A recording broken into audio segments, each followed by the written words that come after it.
Hello students, मैं आपका Vikesh sir. आज मैं आप लोगों के सामने हिंदी के पाठ 2 जो दोहे हैं उसका प्रश्न उत्तर आप लोगों के सामने लाया हूँ। पहला जो प्रश्न है, कबीर के अनुसार मनुष्य की पहचान कैसे होती है।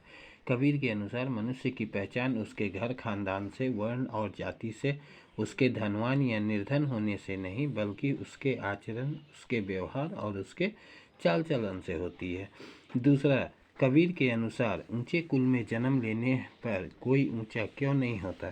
कबीर के अनुसार ऊंचे कुल में जन्म लेने पर कोई ऊंचा इसलिए नहीं होता क्योंकि महानता उसके अच्छे कर्मों से होती है, न कि ऊंचे कुल में जन्म लेने से। तीसरा, कबीर ने किस उदाहरण द्वारा बताया है कि ऊंचे कुल में जन्म लेने पर व्यक्ति ऊंचा नहीं होता। कबीर दास जी कहते हैं, जिस प्रकार सोने का घड़ा भी अपने अंदर शराब जैसी वस्तु भरी होने के कारण महत्ता खो देता है और बुराई का पात्र बनता है, ठीक उसी प्रकार अच्छे कुल में जन्म लेने वाले व्यक्ति का आचरण अगर अच्छा न हो तो वह निंदा का पात्र बनता है। कबीर ने निंदा करने वालों को समीप रखने को क्यों कहा है। कबीर दास जी कहते हैं, हमें आलोचकों से बचना नहीं बल्कि अपने नज़दीक रखना चाहिए। हो सके तो अपने आंगन में कुटिया बनवाकर अपने पास रखना चाहिए, क्योंकि निंदा से हमें अपनी कमियों का पता चलता है और हम उसे दूर कर लेते हैं। इस प्रकार साबुन और पानी के बिना ही वे हमारे स्वभाव को निर्मल बना देते हैं। गुरु किसे कहते हैं।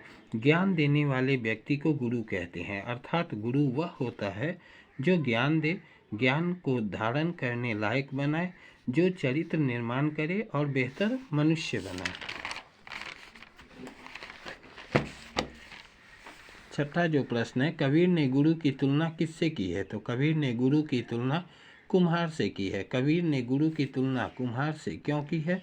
कबीर दास जी कहते हैं, जिस प्रकार कुम्हार मिट्टी के घड़े बनाते वक्त घुमा घुमा कर उसकी कमियों को दूर करता है, वह भीतर की तरफ से हाथ का सहारा देता है ताकि घड़ा टूट न जाए और बाहर से थपकी से चोट करता है ताकि एक सुंदर आकृति बने, ठीक वैसे ही गुरु का व्यवहार ऊपर से तो कठोर परंतु आंतरिक रूप से स्नेहपूर्ण होता है। शिष्य को तैयार करते हुए गुरु उसकी खामियों और उसके दोषों को दूर करता है।